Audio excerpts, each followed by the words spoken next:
Manifeste ta présence, tu n'as pas changé. Fais le hier, aujourd'hui, éternellement. Nous voulons te louer, nous voulons te célébrer, nous voulons t'adorer. Qui est comme toi, roi des gloires, Dieu véritable, Dieu puissant et merveilleux, que toute la gloire te revient. Béni sois-tu au nom puissant de Jésus. Nous avons prié. Amen. Gloire à Dieu. Amen. Amen. Ma richesse est en Christ. Amen. Ma richesse est en Christ. 2 Corinthiens 8, verset 9. Car vous connaissez la grâce de notre Seigneur Jésus-Christ qui pour vous est pour de riche qu'il était, afin que par sa volonté vous puissiez enrichir. Gloire à Dieu. Donc, nous allons voir le cœur de la richesse en Christ. On a vu ça dimanche. Le cœur de la richesse en Christ. Le thème c'est ma richesse est en Christ. Donc nous devons comprendre que pour devenir riche en Christ, il faut que le cœur soit dedans. Il faut que le cœur soit impliqué. On va prendre 1 Thessaloniciens 2, verset 4 et Matthieu 15, verset 8. Donc le cœur de la richesse. Est-ce que mon cœur est engagé dans les choses de Dieu pour que je sois riche, pour que ma richesse en Christ soit déclenchée? Le cœur de la richesse en Christ. 1 Thessaloniciens 2, verset 4. Mais selon que Dieu nous a jugé digne de confier l'évangile. Ainsi nous parlons non pour plaire à des hommes, mais pour plaire à Dieu qui sonde nos cœurs. Pour plaire à Dieu qui sonde nos cœurs. Donc je veux rappeler que Dieu est intéressé par notre cœur. Dieu est intéressé par quoi? Par notre cœur. Il sonde les cœurs. Donc ceux qui ont le cœur pour la richesse en Christ, Dieu le saura et il fera la différence. Il sonde les cœurs, c'est-à-dire il détecte les cœurs, il connaît l'état des cœurs. Gloire à Dieu. Donc Dieu est intéressé par l'état de notre cœur. Et si notre cœur doit déclencher la richesse de Christ, Dieu va sonder notre cœur. Amen. Matthieu 15, verset 8. Donc Dieu détecte l'état de nos cœurs. Matthieu 15, verset 8. Ce peuple m'honore des lèvres, mais son cœur est éloigné de moi. Ce peuple m'honore des lèvres, mais son cœur est éloigné de moi. Si ma richesse est en Christ, mon cœur doit être en Christ. Je dis quoi? Si ma richesse est en Christ, mon cœur doit être en Christ. Sinon, ce n'est pas évident que je déclenche la richesse que Christ m'a réservée. Gloire à Dieu. Gloire à Dieu. Il dit ce peuple m'honore des lèvres, mais son cœur est éloigné de moi. Comment étant un chrétien, on m'enseigne que ma richesse est en Christ et moi je n'ai pas le cœur pour Christ. Donc je vais dire que la parole est fausse, elle n'est pas vraie. Vous voulez expérimenter la richesse qui est en Christ. La Bible dit de riche qu'il était, il s'est fait pauvre pour que toi et moi nous soyons riches, nous soyons enrichis. Et je suis en train de te dire que pour expérimenter la richesse qui est en Christ, il faut avoir le cœur que Dieu veut. Et on a vu tout à l'heure que Dieu connaît les cœurs, il sonde les cœurs. Et la Bible dit ce peuple m'honore des lèvres, mais son cœur est éloigné de moi. Dans l'église, ceux qui vivent dans la richesse de Dieu ont le cœur de Dieu. Je dis quoi? Ceux qui vivent dans la richesse de Dieu ont le cœur de Dieu. Tout le monde peut rentrer à l'église, mais tout le monde ne peut pas expérimenter les choses que Dieu donne à l'église. Je dis quoi? Tout le monde peut rentrer à l'église, mais tout le monde ne peut pas expérimenter les choses que Dieu donne à l'église. C'est ça le problème. Homme de Dieu, ma vie n'avance pas, rien ne change, mais mon frère, ma soeur, est-ce que ton cœur est en Christ? Est-ce que ton cœur bat pour les choses de Dieu? Il dit ce peuple m'honore des lèvres. Dieu connaît les chrétiens qui m'honorent des lèvres. Dieu connaît. Si tu veux, raconte tout ce que tu vis comme difficulté, c'est pas grave. La Bible dit que Jésus s'est fait pauvre pour que tu sois enrichi. Maintenant, pourquoi tu n'arrives pas à goûter à la richesse que Dieu donne il y a un problème de cœur. Est-ce que ton cœur est impliqué dans cette affaire de Jésus? Est-ce que ton cœur est impliqué? Est-ce que ton cœur est impliqué? Est-ce que ton cœur est impliqué? Il dit, ce peuple montant des lèvres, mais son cœur est éloigné de moi. Ma prière que ton cœur soit engagé dans les choses de Dieu, que ton cœur te rapproche de Dieu au nom de Jésus. 2 Corinthiens 9, verset 7. Qu'est-ce qu'il faut pour déclencher la richesse qui est en Christ?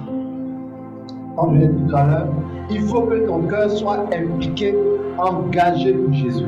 Tu as dit quoi? Il faut que ton cœur soit impliqué, engagé pour Jésus. 2 Corinthiens 9, verset 7. 2 Corinthiens 9, verset 7. Oui. Chacun donne. On lève la tête, s'il vous plaît. Que chacun donne comme il a résolu en son cœur, sans vitesse ni contrainte. Car Dieu aime celui qui donne avec joie. Qui donne avec quoi? Joie. Qui donne avec quoi? Joie. Qui donne avec la joie. Ouais, le cœur est encore sorti ici. Que chacun donne comme il a résolu. Avec quoi? Comme il a décidé. Dans son cœur, sans contrainte ni tristesse. Tu veux déclencher la richesse que Dieu donne? Est-ce que ton cœur te pousse à faire des choses? Est-ce que ton cœur te pousse à faire des choses?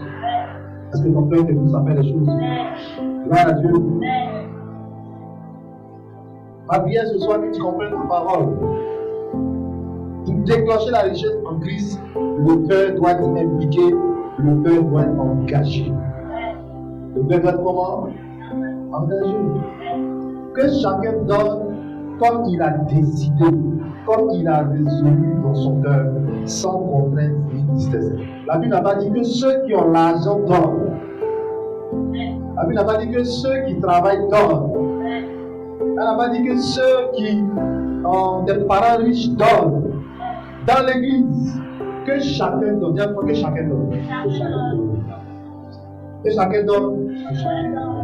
Voilà. Maintenant, quand tu ne donnes pas, tu vas me dire quoi? Tu vas me dire quoi? Que oui, moi j'aime Dieu, homme de Dieu. Moi j'aime Dieu, c'est parce que quoi? C'est parce que quoi? Que chacun donne. Pour toi, tu ne donnes pas. C'est que ton cœur n'est pas dedans. Et tu ne pourras pas déclencher la richesse qui est en Christ. Que chacun donne comme il a décidé. Dieu ne te demande pas de lui donner au-delà de tes moyens. Dieu ne te demande pas de lui donner au-delà de tes moyens. Je vous ai dit en début du mois que le but de l'enseignement, ce n'est pas pour amener quelqu'un à aimer l'argent, à aimer la richesse. Au contraire, à bénéficier de la révélation de la parole. Tu comprends? Tu dis que personne ne veut t'aider, tu dois en accomplir, tu as expliqué. Mais est-ce que ton cœur est engagé dans l'œuvre de Dieu? Parce que tu as un cœur. Tu as un cœur pour savoir appeler les gens pour t'aider. Tu as un cœur pour savoir expliquer. Mais toi-même, est-ce que ton cœur est engagé? Que chacun donne, que chacun donne. Que celui qui n'a pas trouve le moyen de donner. Que chacun donne comme il a décidé dans son cœur. Sans contre-force, sans contrainte. Sans contrainte et sans tristesse. Tous ceux qui ont donné avec la tristesse, leur cœur n'était pas dans le œuvre de Dieu. Et d'ailleurs, ça cause ça beaucoup d'autres qui ne donnent plus à Dieu parce que leur cœur est triste en fait. Si je donne, ça ne m'arrange pas. Homme de Dieu, il faut m'excuser ce mois-ci. Excuse-moi, homme de Dieu, j'ai trop de charges. Et d'ailleurs, je ne suis pas le seul qui donne. Donc si je ne donne pas, ça fait quoi? Tu fermes ce qu'on appelle fermer le ciel. Tu fermes. Et c'est dommage. C'est dommage. Que chacun donne. On n'a pas dit que ceux qui travaillent donnent. Que chacun donne comme il a résolu, comme il a décidé dans son cœur. Sans contrainte, sans tristesse. Beaucoup ont de l'argent, ont des biens, mais ne veulent pas donner parce qu'ils ont la tristesse dans leur cœur. Sinon, ce n'est pas parce qu'ils n'ont pas, mais ils ont la tristesse. Je vous ai dit, le dimanche 3 novembre, beaucoup n'ont pas fait l'acte de grâce. Et ils attendent qu'on prie, on prie, on prie, on prie, on prie. C'est le cœur qui n'est pas bon. Vous avez fouillé, ils ont fait des choses pour leur famille, des choses pour leur maison, des choses pour leurs enfants, des choses après eux. des choses qui sont prioritaires à Dieu, sur Dieu. Mais moi, en tant qu'homme de Dieu, en tant que père spirituel pour certains, je dois te redresser par la grâce, afin que tu ne loues pas la richesse que Dieu donne. Certains disent, je me débrouille, mais tu te débrouilles, l'argent qui vient dans tes mains, c'est toi qui as créé. Pourquoi ne pas donner à Dieu et Dieu va te positionner? Le plus tu dis que je me débrouille. D'autres disent, je me défends. Ça, tout ça sont des langages de business. Des langages de quoi? De business. Certains même comptent l'argent de l'église, mais ils ne donnent pas à Dieu. Quand vous donnez là, eux ils comptent, mais eux-mêmes là, ils ne donnent pas. Donc, ce n'est pas le fait de compter, ce n'est pas le fait d'être dans un département financier dans l'église. Si tu ne donnes pas, la richesse dont je te parle, elle ne viendra pas avec toi. Est-ce qu'on se comprend? Homme de Dieu, il faut prier, Dieu va me donner un mari. Et sa main là, donne, ma soeur n'a rien compris. Si Dieu te donne un mari qui est riche, et que tu es une femme avare, très bientôt on va entendre les plus riches. Quand tu vas toucher son argent, il va te dire, qui t'a dit de prendre l'argent? Est-ce qu'on se comprend? Gloire à Dieu. Gloire à Dieu. Dans mon amen vivant. Amen, amen. Donc j'insiste dessus. En tant qu'homme de Dieu, en tant que père spirituel, je veux vous faire comprendre comment le monde fonctionne et comment le ciel fonctionne. Tout à l'heure, on a vu avec le frère Sosten que ceux qui courent derrière les richesses du monde, ils ont pour Dieu maman. Ils ont pour Dieu qui? Maman. Parce que si Dieu est ton Dieu, s'il a pris ton cœur, tu vas courir derrière les richesses du ciel. Dans mon amen vivant. Il dit, ne vous amassez pas les trésors sur la terre, où le voleur, la terre et la rouille détruisent ces deux. Amassez-vous des trésors dans le ciel, où personne ne peut voler, où la rouille ne peut pas détruire et la terre ne peut pas arriver là-bas. Car là où il y a ton cœur, là aussi il y a quoi? Ton trésor. Si mon trésor se trouve dans les mains de Jésus, je vais mettre mon cœur là-bas. Et si mon cœur est là-bas, je vais faire en sorte de déclencher les vilements du ciel, les transferts du ciel. Est-ce qu'on se comprend? Est-ce qu'on se comprend? Aujourd'hui, on peut payer les services de quelqu'un à travers Orange Money, à travers les réseaux sociaux, pardon, à travers les réseaux mobiles, mobile money, n'est-ce pas? Tu fais le travail de quelqu'un, il peut te dire, lui, il n'a pas l'argent d'espèce, il a l'argent sur Wave ou bien Move Money, dans ton numéro, puis devant toi, il te paye ta facture. C'est pareil pour le ciel. Si le ciel doit te faire des transferts et des dépôts, comment ça va se passer? Gloire à Dieu. Est-ce que ça va? Amen. Donc que Dieu nous aide. 1 Samuel 16, verset 7. Nous devons comprendre que Dieu ne regarde pas à l'apparence. Dieu n'est pas intéressé par notre apparence. Dieu regarde l'état de notre cœur. Il regarde quoi? L'état de notre cœur. Dieu regarde le cœur. 1 Samuel 16, verset 7. Oui. L'Éternel dit à Samuel, ne prends point garde à son apparence et à la hauteur de sa taille, car je vais rejeter. L'Éternel ne considère pas ce que l'homme considère. L'homme regarde à ce qui frappe les yeux, mais l'Éternel regarde au cœur. Regarde à quoi? Regarde à quoi? Regarde à quoi? Donc tu peux tromper le pasteur qui dit, moi je donne, en réalité ton cœur ne donne pas. Arrêtez de faire semblant, de faire pitié, parce que Dieu ne regarde pas l'apparence. Gloire à Dieu. Ma richesse est en Christ. Dieu va chercher mon cœur. Il dit, Samuel, il ne faut pas regarder l'apparence de sa taille, son visage, car Dieu ne prend pas plaisir à l'apparence. Dieu ne considère pas ce que l'homme considère.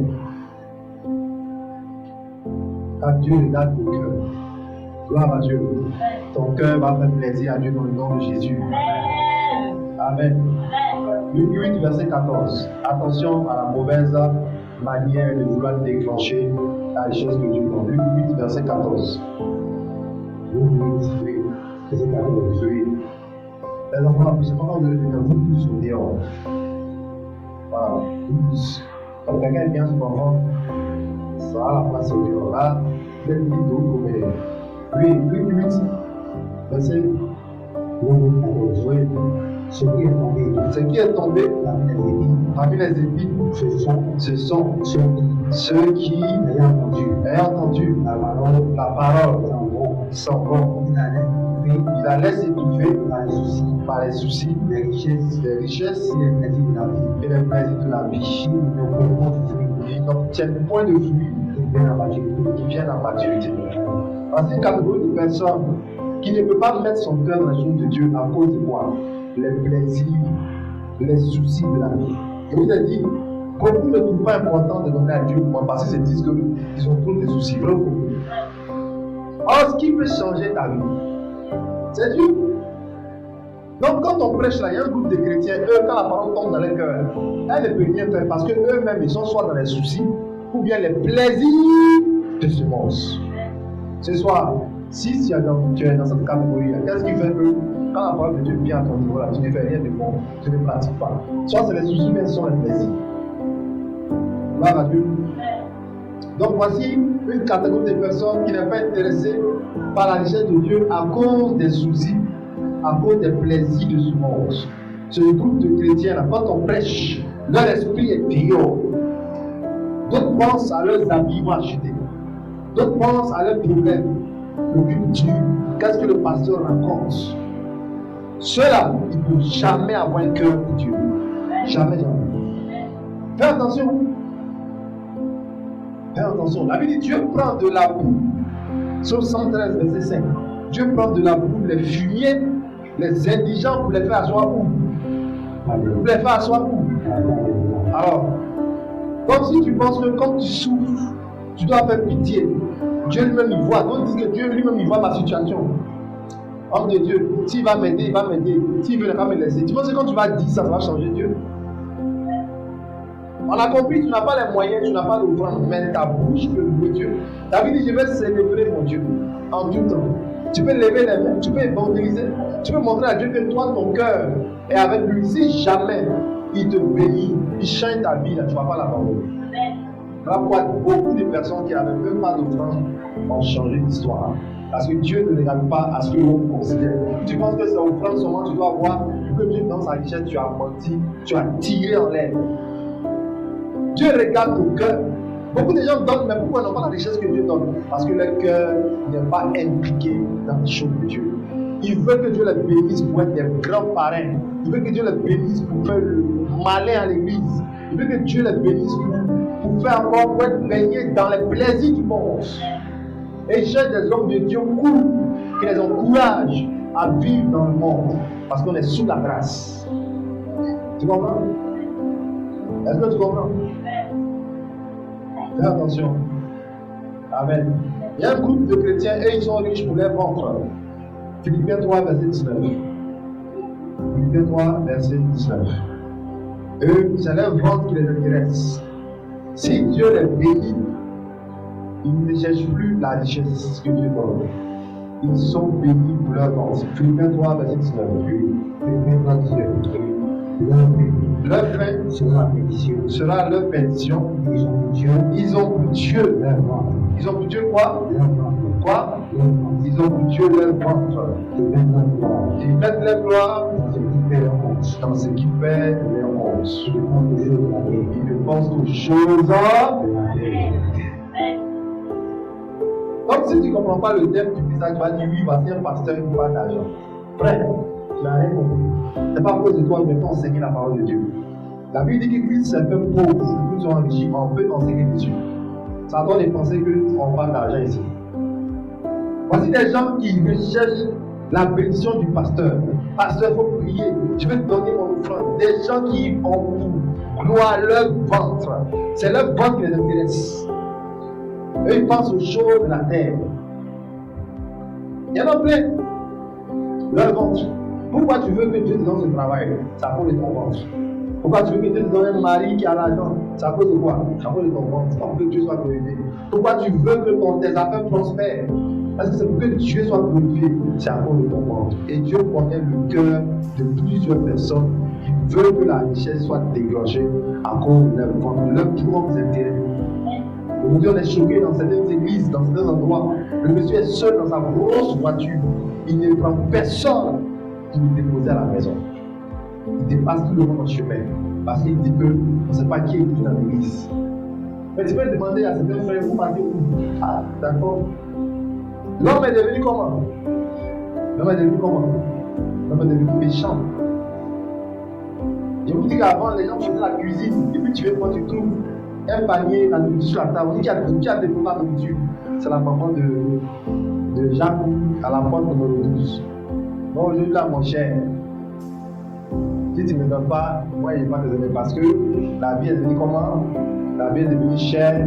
Les gens ne sont pas rassasiés, ils mangent. Mais les enfants de Dieu qui ont compris la richesse qu'ils ont en Christ peuvent partager même peu de nourriture qu'ils ont. Oh, non, moi, la même vivant. Gloire à Dieu. Peuvent partager. Je vous dis la vérité. Tu comptes sur les hommes, tu seras déçu. Tu seras très déçu. Parce que la vie où nous partons, les gens pensent à leur ventre. Ils pensent aux choses de la terre. Même quand quelqu'un te donne, il attend en retour quelque chose de toi. Donc c'est le profit, c'est le gain et c'est le ventre. De la manière dont je t'ai aidé la dernière fois, accompagne-moi à Djamé. Oh, matin, là, je n'ai pas voulu aller à Djamé. Mais tu es obligé de partir. Pourquoi? Parce que la dernière fois, tu as fait des 10 000, je t'ai donné. Tu vas m'accompagner. Tu veux pas, tu vas m'accompagner. Vous comprenez? Beaucoup veulent s'enrichir à cause de leur ventre. Ils veulent faire des entreprises. Ils veulent être milliardaires, multimillionnaires à cause de leur ventre. Ils ne vont pas aider les veuves. Ils ne vont pas aider les orphelins. Or, quand Dieu te donne sa richesse là, c'est pour un but. C'est pourquoi? C'est pourquoi? Et je pense qu'il y a beaucoup aussi qui refusent la richesse de Dieu parce qu'ils ne peuvent pas la partager avec les autres. Tu vois, Dieu te bénit, tu parles en même temps. Il dit dimanche où tu parles. Donne telle somme au frère Jonathan. Ah, si ton cœur n'est pas du tout, il n'y a rien de moi. Allez là, Jonathan.